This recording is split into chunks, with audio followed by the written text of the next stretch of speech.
Welcome to season 3 of the Faith to Faith Gospelcast. And man, if you've come back after 2 seasons, I applaud you. I'm not looking to waste any of your time. In fact, I hope that we're bringing a lot of good quality to your life. And if you've been doom scrolling all summer, you may feel the same way when this episode's over, just without spraining your thumb. Just kidding.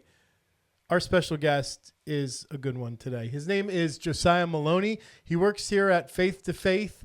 You may not know him, but by the end of this, you may wish you didn't. No, just kidding. Oh, I say that a lot. We're going to have a lot of fun today. There's a lot to talk about. We'll be back right after this. Welcome to the Faith to Faith Gospelcast, where we talk about all things related to God, faith, missions, leadership, side hustles, and what Jesus is doing in the next generation. I'm your host, Tommy Ashiro, and I want to welcome you to the program. If you like what you hear, hit the subscribe button and come back for a new episode each week. With all that said, let's jump into today's episode. So our special guest today is our very own Josiah Maloney. Yo, it's so weird to not be behind the production desk. That's true. And I usually forget to shout you out when you're back there. I need to do a better job of saying, oh yeah, there is someone off camera taking notes and pushing buttons and things like that. If you hear a high-pitched laugh in an episode, except for this one, that's definitely me. Yeah, this time you'll be able to see the face to pair with the high-pitched laugh. No, he's trying not to laugh. There it is. So now when you hear that chipmunk thing, you know it's Josiah. Josiah is pretty much grown up around Faith to Faith. So I guess we can start by rewinding the clock to how you ended up starting here. Yeah, I mean, it was definitely, God, the work of God that I ended up at Faith to Faith, because I was fresh out of private Christian school, and I was instinct to look at the camera. Looking here. Yeah, I was fresh out of private Christian school, and I was very, very I was lukewarm, you know. I didn't really care. I called myself a Christian, and I knew that my eternity was at stake, but I still didn't care enough to make any changes, you know. My parents decided, we're going to put you into an online school for high school, and my only experience with that was the 6 months that I did in 7th grade when big bad virus hit that I cannot name because YouTube doesn't like it. It's not true. You can say it. When COVID hit, that was my only experience with online school, and shortly after, the school I went back to in-person school, just with the plexiglass up. It was an interesting stage of life, which I did meet some of the wrong people there, and it definitely dragged me in the wrong direction. Come 9th grade, and my mom was like, yo, I know that you like being at home all the time and Your mom said yo? She didn't say yo. I can't see your mom saying She yo. did not say yo. But I'm paraphrasing. Photo of Lisa right now. That woman did not say yo. She did not say yo. All right, so let's be truthful. All right. So she was like, you know what you should do? It'll look good on a college application if you volunteer somewhere. And I was like, well, where do I volunteer? I live in freaking nowhere. I live in the most basic suburban town ever. And my mom is the executive director of Anchor of Hope, which was formerly CareNet at that time.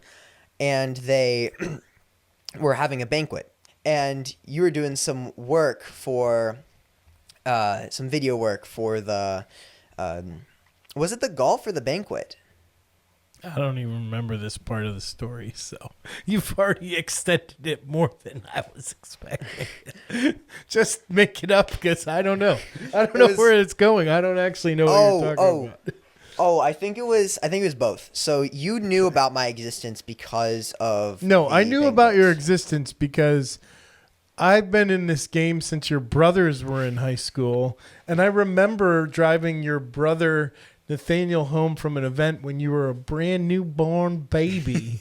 So, and your mom and dad they already had like kids that were almost adults. So you were like a latecomer to the scene, and it was like, oh my gosh. But now I've been in the game long enough to watch you grow up from that little fetus to whatever this is. Whatever right this here. is. Whatever abomination is sitting on this couch. Good grief. Yeah, but you noticed, and I was like interested in videos with the virtual banquet. I remember you've mentioned that before, but you were helping with the golf, and I think this predates all of that stuff. Your mom called me on a random day and said, I mean, it didn't hey, predate, but it was I on her mind because of the banquet. I don't know. All I know is we did the mentoring thing in the schools. So she called me and asked me if we'd mentor you. And I was like, I don't know. Maybe. Maybe. Oh, he really wants to get into video stuff. And I was like, maybe. Yeah. I was supposed to do video editing. And I still remember you had me take home one of the extra MacBooks that... Oh, yeah, I do remember that. That you guys had in the office, and you had me make like some sort of trailer with the iMovie template, and I still remember it was an action movie trailer. Ooh, I think I still about have cheese that. puffs. Cue the trailer.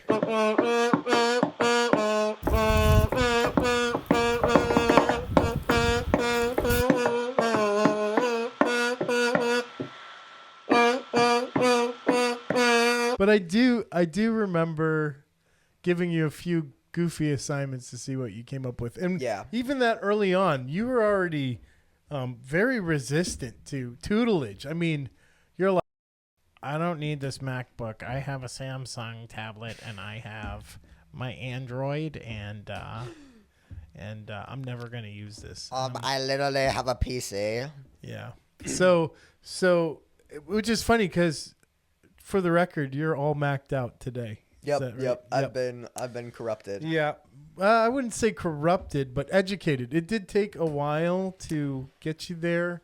And actually, that's kind of part of our relationship, too. It's like, even at a young age, you pushed back a lot.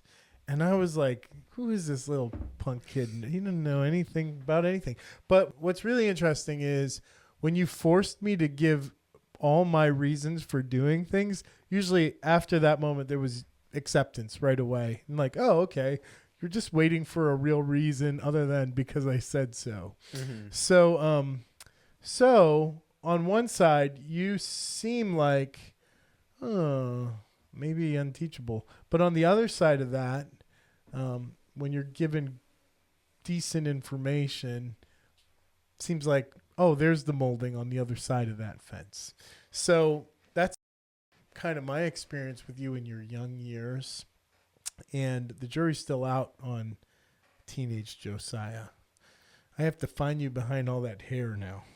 Kind of wade behind the temple curtain. Yeah, I got a lot of it now.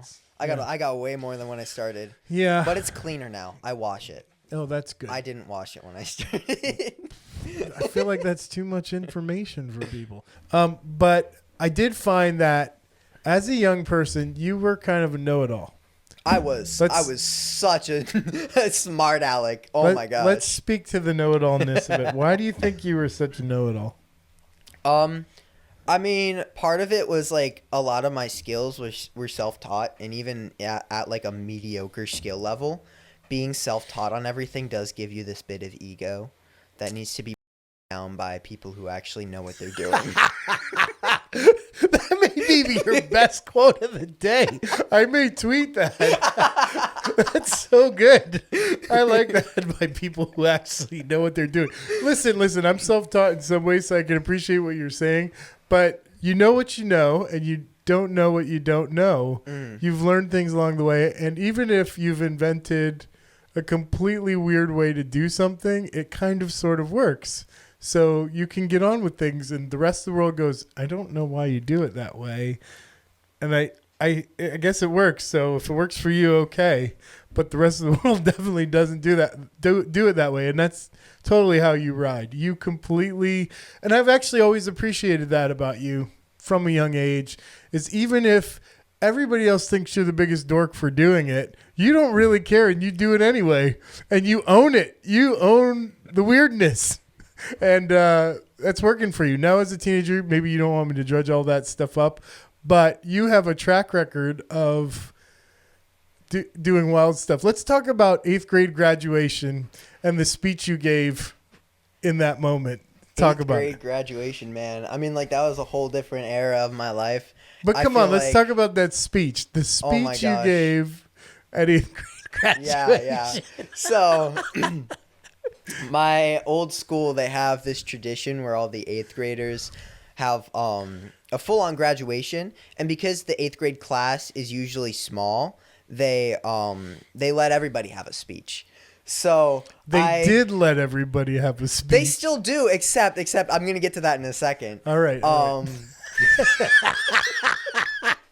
Come on, tell us. Okay. Come on, don't hold back. Okay. So I'm gonna totally roll clips of this too. So my 8th grade year consisted of like that readjustment phase after COVID. Yeah. Where like everybody could be in person, but everybody was still wearing masks and had the plexiglass up. And gross.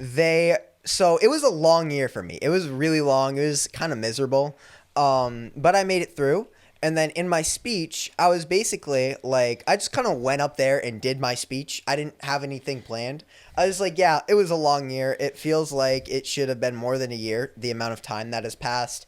But we made it. And some of the teachers got really mad. Well, there's some reasons they got mad. Let's watch a clip of this speech and what you did there. This may be some of your best work in your whole life. My whole life is wild. So this was a year, a very long year. This year has felt so long, I feel like I should be graduating high school right now. People said that 8th grade was going to fly by, but COVID has changed things, and it did not fly by. Okay, I don't really have much else to say. I'm glad that I have an entire summer vacation to forget everything I learned. Oh my gosh, Josiah, I can't believe you talked like that to your teachers. That's crazy. And the outcome is what? They banned people from having speeches ever again? No, I heard from one of my friends the next year. He was trying to figure out what he was going to do for his. And he was like, oh, yeah, I got to submit my speech to the teachers to get it approved because of your speech. That makes sense to me. You're crazy, dude. No, but the funny thing is, like, if you listen to that video, the loudest laugh from my jokes is one of my old teachers. Yeah, but then that guy got reprimanded, and they're like, we can't laugh at this.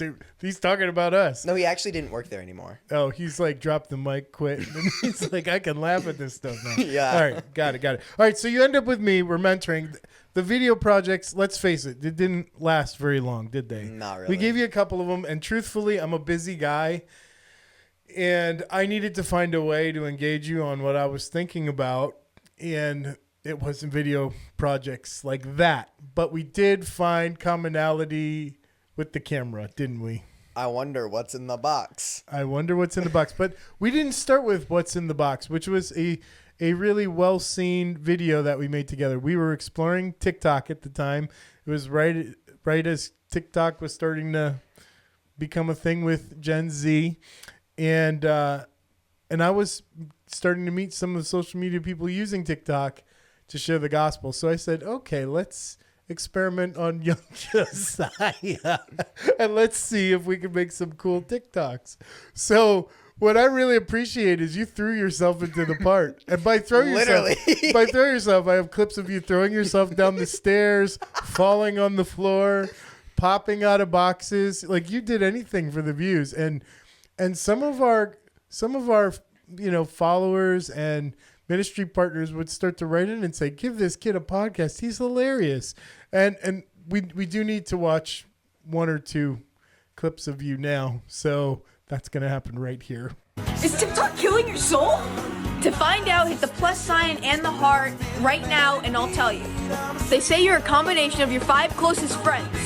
So if you tend to spend your time around people who do bad things, then you are going to be a horrible person. Using that same logic, if you spend this much time, is that having a positive or negative effect on you? Which, please don't do that. It's just not good. For the record, this isn't my screen time. I have an Android. Anyways, 1 Corinthians 15:33 says, "Do not be deceived. Bad company ruins good morals." So if you spend too much time around bad influences, you will not have a good relationship with God. If you spend too much time around godly things and people, you will have a better relationship with God. What hasn't been seen before are the ones that brought tears. Such as this moment here where you recreated DC Talks. Wait. We should give it a side-by-side. Give it a side-by-side, okay? Now and then, let's see how much I've improved. No, let's just watch it for what it is. Because you promised me tears if it was ever left my vault. And I said, I promise I'll never show it to anyone I ever. have to break that promise. I'm breaking it now. There was a man with a tat on his big fat belly. It wiggled around like marmalade jelly. It took me a while to catch what it said because I had to match the rhythm of his belly with my head. Jesus saves is what it raved in a typical tattoo green. He stood on a box in the middle of the city and he claimed he had a dream. All right, there we go. Like marmalade jelly right here in my belly. What will people think when they hear that I'm a Jesus freak? Okay, that's enough of that. Scratching ass surviving. Good time. Could you stop that, please? So we had a lot of fun that year making videos, and you learned a lot that year. What was something that maybe that I don't know that you learned during that first year working with me and with Faith to Faith that maybe would be a surprise for me to hear? I mean, like, this might start a whole other tangent because this is like actually a really big part of like how my life has changed. Okay. And I've mentioned this to you in passing before, but I haven't actually told you the story. When I lied on my application. I think there was like a question to me. Yeah. I think there was some sort of question about like, are you living sexually pure? And when I started volunteering for Faith to Faith, I was addicted to porn. Oh, wow. And I was hiding it. He just dropped that here on the mic. All right. Okay, that's relatively serious. Yeah. Okay. All right, well, follow up with that because that's heavy. Oh, yeah. And part of the problem was about that time when I started, I was still in that phase where it was like I didn't see a problem with it. I knew I'd get in trouble if I got caught, but I didn't actually feel like I had a reason to stop. But with Faith to Faith, that brought me closer to God. And I started feeling guilt for watching it, you know? It no longer felt right. I no longer felt like I had an excuse. I had a reason. And I started to learn the reasons why it was bad. And that's when I started to try to stop. And it was a really long fight. Wow. And it was long and drawn out. It was kind of split up into sections almost. I had to overcome going to these sites. Then I had to overcome going to these places mentally. And then I had to overcome what I did physically. And they were all different battles, which honestly, I think it's a problem that we don't talk about in the church because they're all separate struggles. And we group it as one. And we try to quit all of them at once. And a lot of people fail. And I don't think we should approach it with like, oh yeah, use it as an excuse to still stumble. But just like realize that as you're fighting, some things are going to drop first and some things are going to stay longer. And that's just part of the battle. I wasn't expecting you to go in that direction, but I did say something that would surprise me. I'm surprised. Okay, so, I mean, but it's real. It's a real struggle. What are some of the ways that you started kind of developing, like, and this is all news to me, like, what are some of those things that besides making goofy TikToks and stuff, helped you take your relationship with God more seriously? I mean, part of it was like, yeah, it was that struggle, like, oh, there's so much more to life. I think one of my breaking points, I had several breaking points that led to me actually finally winning that battle. One of my breaking points was the How to Life retreat in Connecticut. It was a really powerful experience for me because it was actually one of the first times that I met people who weren't old, who actually had a fire for God. They were still You met me. You're old. Oh, come on, man. That's rough. Grandpa Tom. Jeez. Yeah, but like they were still older than me. Everybody was older than me. I was like, what, 14? But it was like, wow, these people are somewhat close to my age and like they actually care. Maybe and they just showed me like what life with God has to offer, and the world just appealed to me less. And I just started chasing that, and things dropped, you know? And I've Interesting. gone through a lot of pruning in that time since then. Lost some things, gained some things, lost some friends. And So you talking about How to Life retreat. Some people may know what that is. Some people may not know what that is. But there's kind of a wider Faith to Faith does there, which is we link up and collaborate with so many other youth evangelism ministries, and we partner with them in such a way that we find ourselves hosting and even adopting the practices or programs of other ministries to create involvement for young people in this part of the world. So you're talking about a season of time where I was really new to the How to Life scene, and I was inviting them into our community, and we were merging some of the stuff we were doing with the stuff they were doing, and just in an effort to create gospel movement in our area of the world, southeastern Connecticut. So that was one of the things, is you got to meet other young people, but it was, at least from my perspective, I was doing a lot more than that with you. So we, as a mentor to you, it was like, okay, we made fun TikToks. I started bringing you to places. I started bringing you to festivals. I started bringing you on the road when I'd be preaching at churches. I started bringing you to other retreats and things that I was leading or co-leading. So you were not just a kid attending an event. You were traveling around with a ministry leader who was helping to make these things happen. So I don't know if it ever kind of occurred to you in that respect what was happening there. But now that I'm saying it, what did that impact have on you to be around not just other young leaders, but, young people on fire for the Lord, but coming in the back door with so many leaders, and being exposed to church leadership and camp leadership and youth ministry leadership, like pretty much in every sector of ministry, you got firsthand exposure to a lot of stuff. What impact did that have on your young mind, now that I'm saying it? I mean, there's like two things that come to mind. One of them is like how it's influenced me, and something I've learned from like observing what they and you have done while I was around.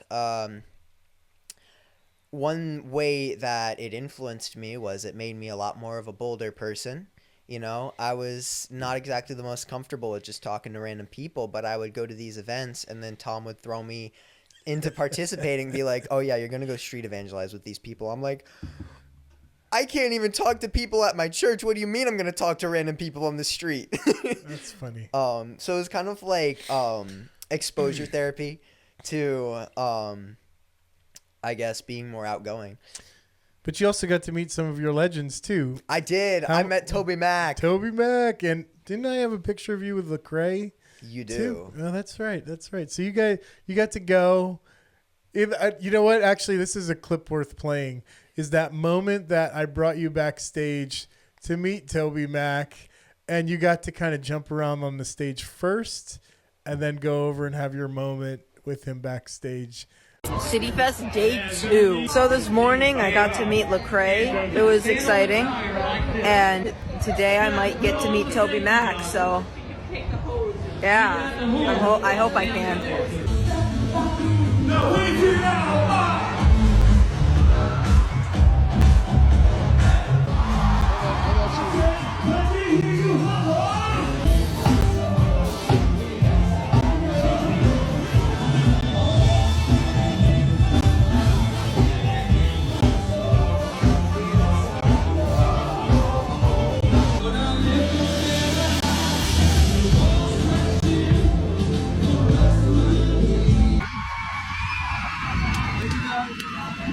Say hi. Say hi.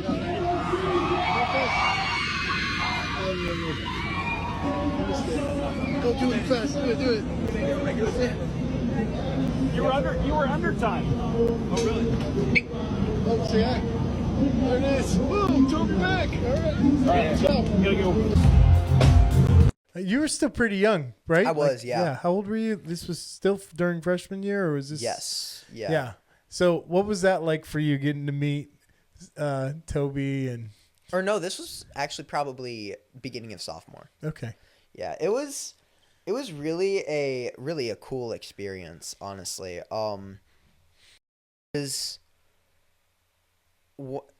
Yeah, it was just kind of really surreal, but like after that died down, it was like I did have this realization where it was like these are just people.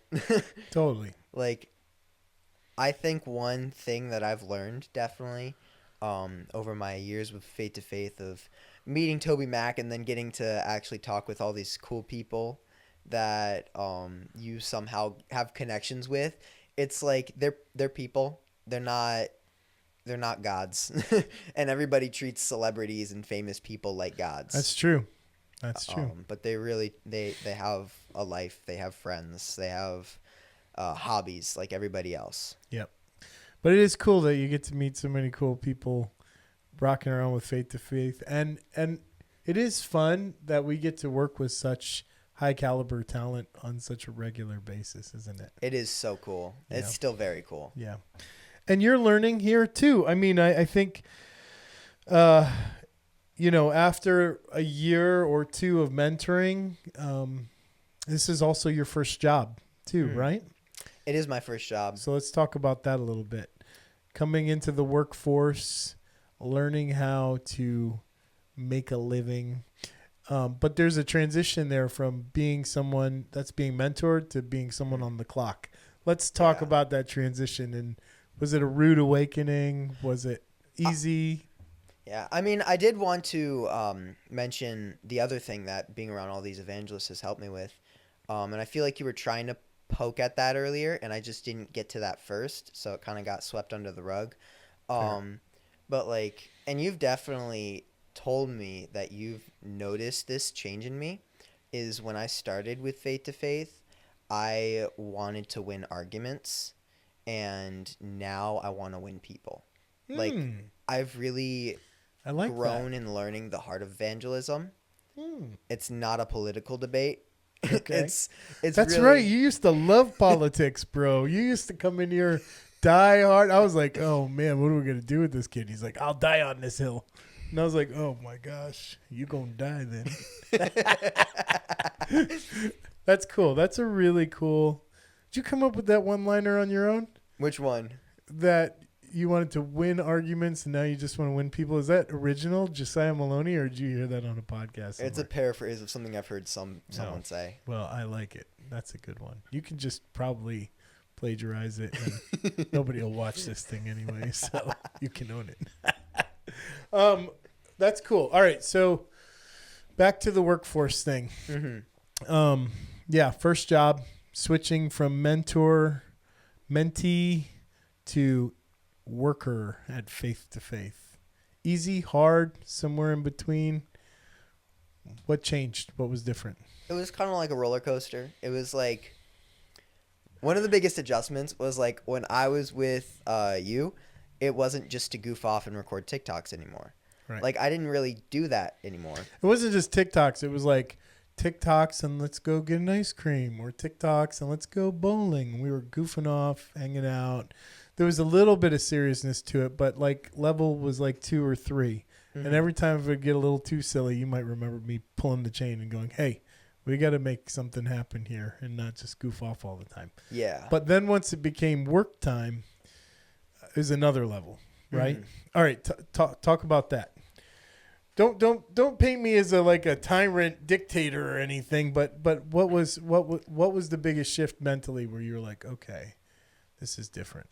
I mean, like what he would have me do is he would have me come to the office every day at 7 a.m. And if I made any noise, like I hum, he's like, get back to work right now. And I'd work 8-hour days. Is referring to me in a third person part of like the trauma? Like you're like, I have to refer to Tom in the third person so that I can separate myself. And like it was really an adjustment because you just like, we're serious now. We're getting work done. Get back to work. No, I didn't yell like that. No, that's terrible. It was pretty light at first. I was not doing too much. I started out with an Instagram account, and you just slowly started adding more stuff to my workload as time went on. It was a good we eased into it, which was definitely easy for me to manage. And it has had its ups and downs. And I've also learned a lot about like managing my own stuff, because no longer am I just managing my own schoolwork, but like now I have like you rely on me to get things done. I do. And I can only afford my car insurance if I put in the hours. Yes, I mean, but there's lots of lessons that I like to try and teach you guys about working an hour. It's not just earning a paycheck. I've really tried to instill in you guys understanding where your money came from so that you could create income for yourself. Mm-hmm. So I'd like you to I'd like you to reflect back to me the lesson that I've been trying to teach you there, because I feel like this is a lesson that I'd like to give all of Gen Z passively through maybe the lens of someone who's working closer to me. Yeah, I mean, like all money's got to come from somewhere. Right. It starts out in someone's pocket, and then it goes to the company, which goes to the worker's pocket. Mm-hmm. And when I work hours that come out of Faith-to-Faith's pocket, it can't all come from donations, mm-hmm. you know? So to contract out, we can charge more to cover both the expenses of the hours I work for them mm-hmm. and the hours I work for you guys. Yeah, so you at a young age have had to learn to keep some kind of ratio, not just manage your time to come to work, but keep in mind where your money's coming from. Right, yeah. Yeah. So what was that process like trying to figure this out? Because for the average young person who's just meant to show up on time and punch a clock, how has that increased your awareness of not just work, but like the responsibility to be part of a team and things like that? Well, first of all, it's mostly remote what I do, except for like the podcast and the youth groups. So not only do I have to make sure that I'm working enough hours to make up for the ministry time I do, I have to take that out of my own schedule to manage that. And I have to keep in mind how my ability to work ministry hours also affects the rest of the team. Yeah. When we're working with other people on the team for the social media, like when we have to fill the gaps in between seasons for content, that I have to make sure I have enough hours to make up for the hours I work making the videos that I need to make. Or same concept with the podcast. I need to make sure that I can clock in for the podcast without it coming out of Faith to Faith's pocket. So I think that awareness is brilliant, because what it does for the whole group is it makes us all dependent on each other for success. And it's taken a little time to get everybody to kind of think that way. And there's always room for improvement, but it makes our team really lean and mean and bent towards earning, and not just punching a clock and dithering around with time. Very time conscious, right? I mean, what it does is we're all trying to support the ministry. That's right. Like, we're not just charging the ministry, we're running it. And in that, so you're a leader, you're doing personal leadership, you're doing leadership within the organization, but also like you're being part of a team too, and you're ensuring the success not just of the ministry but of each other. And I think that that's another lesson there, because we can talk about the ministry in very broad terms. The ministry, it kind of loses meaning. Like, we believe in it, we want to preach the gospel, but sometimes we're just talking about an organization, it can be sterile. But when you think about your time and how it's connected to other people on this team that you care about, and you know that by doing it the way we're doing it, we're taking care of each other as well, it makes us dependent on each other for success. And so that's part of a team value that I really hope would instill deeply in all of you. Yeah, you know?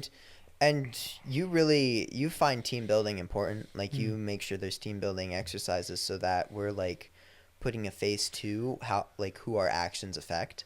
Yeah. It's not the board. Right. From Severance. Right. Exactly. And truly, when we talk about working in ministry, we did some discipline exercises as a mentor-mentee, but there wasn't that much discipline there. Like, I'd give you little assignments and test you out and see what your aptitudes are, but there was nothing really on the line. And as you kind of began to step into the work, we started putting disciplines in place. And frankly, you're a pretty disciplined young man. Now, since you got your license, there's been new challenges, but if I can imagine where I was at 16 years old, I'd probably already crashed 3 cars by now. Whatever. I'm just saying, by your age, I think I'd crashed 3 cars by that point. My gosh. So I feel You do like realize the windshield is meant to be, like, looked through. I cracked my head on a windshield pretty bad when I was 18 years old. I mean, That explains a lot. like concussed pretty bad. And yeah. So I just think, wow, you're infinitely more responsible than as a teenager. Sometimes when I'm hard on you, I'm like, yeah, but Josiah's also a teenager. Yeah. But I treat you guys like adults. I've never tried to like treat you as a second class team member because you're not over 18. So I hope that comes across and you feel that way about your time working here. And it's interesting because as I negotiate with your mother, who some of my most important negotiations about you happened with your mom, she's wanted different things over the years. Let's talk about like life and work and ministry in terms of last summer when your mom decided that you needed a different experience from faith to faith. Set that up. Because I think it's a great story.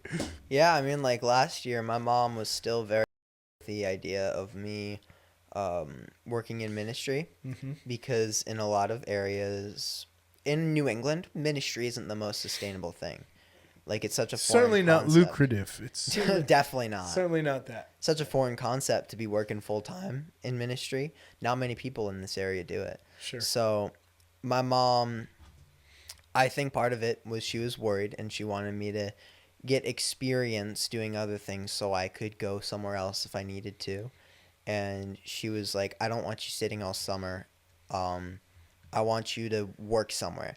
And she told me to apply to the ice cream place near my house, which it didn't work out because I didn't have the connections. Most of the employees from last year were coming back. and I was telling you about it, and then you walk into Lighthouse Inn, and you're like, we're trying to have some young people working some real life jobs. Can Josiah work here over the summer? And they said yes, and I showed up not knowing what to do. I had to borrow a shirt from someone the first time, and I busted tables all summer. Like, I think it's important to understand, like, this is part of the entrepreneurship of ministry that I'm trying to teach you guys, that your mom put a demand on us and said, I want Josiah to get real world experience. I don't want him staring at his screen 40 hours a week. I want him like at a restaurant or something. And I was like, a restaurant? I took you to lunch. I was like, okay, let's go talk to the owner. And we walked in there and we made a deal that afternoon. So the lesson there wasn't just about going to get a job as a waiter. It was me modeling for you how to make something happen from nothing. And so I think that's been part of the fun of Faith to Faith too, is it feels like a startup, even though we've been around for a while. And you get lots and lots of different experiences. I don't think any two days are the same around here. Nope. Right? You could be doing social media, and the next day you could be building topography for a new system we're building. The next day after that, you could be producing in a podcast. And the day after that, you could be playing guitar at youth group. All of it is part of your job. Mm-hmm. So, and for a lot of people, it didn't start with mentorship. It started with, I needed a ride somewhere. So I'd put them on the clock to drive me to the airport or something like that in the early days, you know. Nowadays, it's getting a little more interesting. We have a lot of different people we serve, and Faith to Faith isn't one of those ministries where we have like one overarching mission that really aligns all of our projects. Our mission is to advance the gospel in a number of different ways. And we do mission over vision. You'll hear me talk about mission more often than you'll hear me talk about vision. And that's because I'm not really trying to get you guys to do what I want. I want to develop vision inside of you guys for the gospel. And if we're mission driven, we can kind of move in the same direction, but still have our own visions for our lives. Mm-hmm. So I don't try and own everybody's visions. I try and come alongside of people's visions, whether you're a team member or you're an outside partner. And I try and come alongside and have our team come alongside to serve and be servants.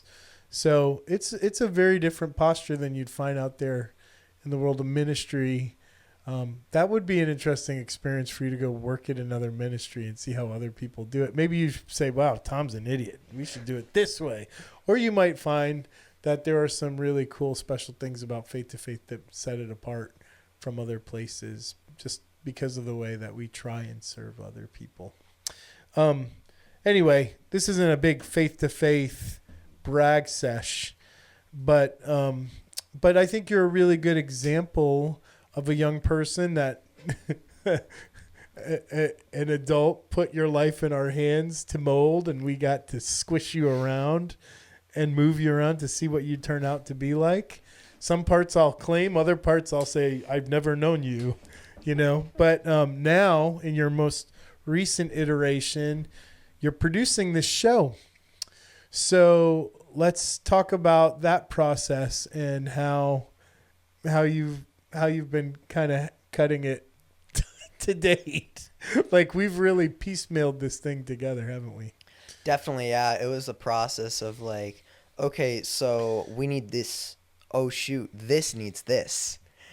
Oh, and that needs that. In other words, these are equipment purchases, and I am pretty passive about that stuff, so I just pay for it.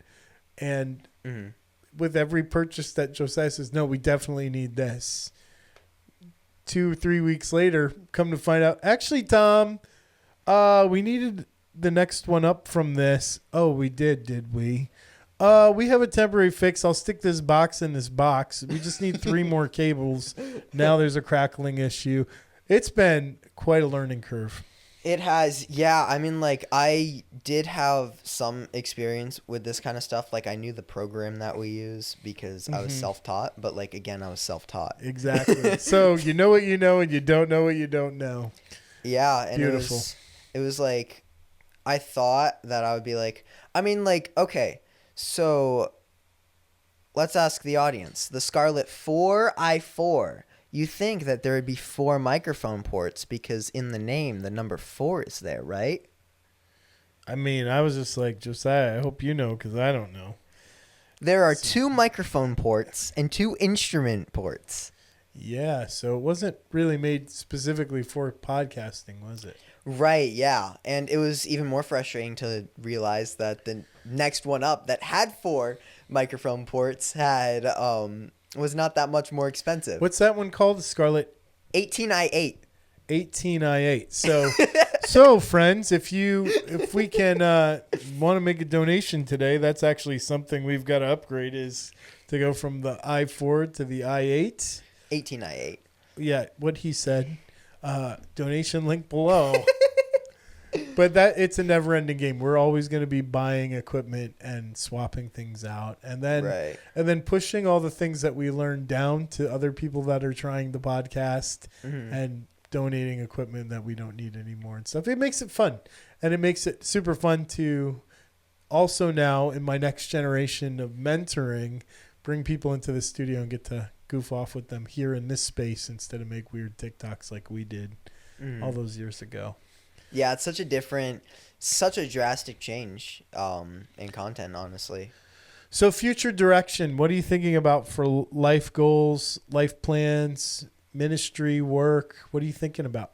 Yeah, I mean, like, I definitely feel called to ministry, and my college is more of like a safety net because in New England, it's not the most sustainable thing.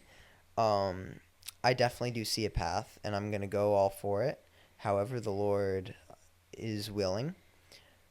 But it is a bit risky, and I just got to trust God every bit of the way. It's always going to be risky trusting God, isn't it? It is, yeah. I don't think you can follow God and not have risk. So react to that. What do you think about that statement? I mean, it's like when Jesus called Peter to walk on the water. You know, he was walking on the water until he realized that, oh man, this is water. This isn't solid ground. And he doubted, and he realized it was a risk. And if you don't keep your eyes on God, you're going to fall under. And that is a true story. That's great wisdom because the reality is there's so many different things that distract us and take us off point. And Jesus is calling us closer to him. And as we draw closer to him, whether it's our fears or whether it's shiny objects, our attention span goes all over the place. And then we find ourselves very quickly looking up as we gasp for air, recognizing like there was really only one choice to begin with, and that's to follow 100% fully after Jesus. And you will, and you know, even at my stage of the game, it's still a challenge. It is still a challenge because we take all these ambitions and all these ideas and all these dreams, and we want to convert them into, you know, I was talking to John Ford, who's not saying a lot, but he's producing today behind the desk so you can sit here. Hi, John.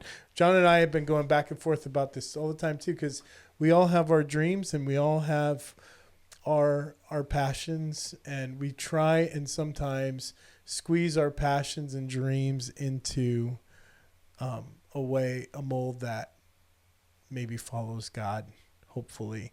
And John said to me just last week, he said, I realized that with my rock climbing dream, I used to say, I'm going to serve God and hopefully do that through my rock climbing. And somewhere along the way it flipped. And now I'm saying to God, well, if I can't rock climb, I don't want to follow hard after you. And I realized I had to recenter myself in the dream to just go hard after God and whatever he brings along the way. I was impressed by that statement, John. It was really good. It wasn't chopped. It was on point. And challenged in my own way too, because there are so many distractions that always try and pull us in other directions, and trying to keep Jesus at the center of everything we do is always a tough choice. So we go forward into season 3. Who are you excited about who's on this season? Do you know who's on this season yet? No, I don't. I think you do. You're going to miss a few of them. Yeah, I'm so disappointed I don't get to see Alan and Cheyenne. But you stupid thing called graduation. Oh, well. Yeah. Whatever. You got to do that. But, I mean, we've got other cool people like Kirby Kelly. I'm pretty sure Jordan Whitmer is on this season as well, the leader of How to Life. So lots of fun people. I'm still trying to decide if I want Pastor Joe, my pastor, on season 3, or if I need to delay it a little longer. He's not Gen Z, but the guy has got so many interesting and funny things to talk about that I think he would make a great and entertaining show regardless of your age, demographic stuff. I think he transcends all that just because he's so wild. An original Jesus person who did lots of drugs in the 60s, then became a pastor to people that he used to sell drugs to. And just wild. He's got a wild story. Anyway, it's been awesome having you on the show. You're doing a great job producing, and I'm glad we got to take a moment to pull you out from behind the camera and match the face to the cackle. There it is. And with that, we're going to close out. Thanks for coming on the show today, Josiah. Why are you waving? All right, that's it. Next week on the Gospelcast, tune in to hear our special guest, Kirby Kelly. You certainly won't want to miss it.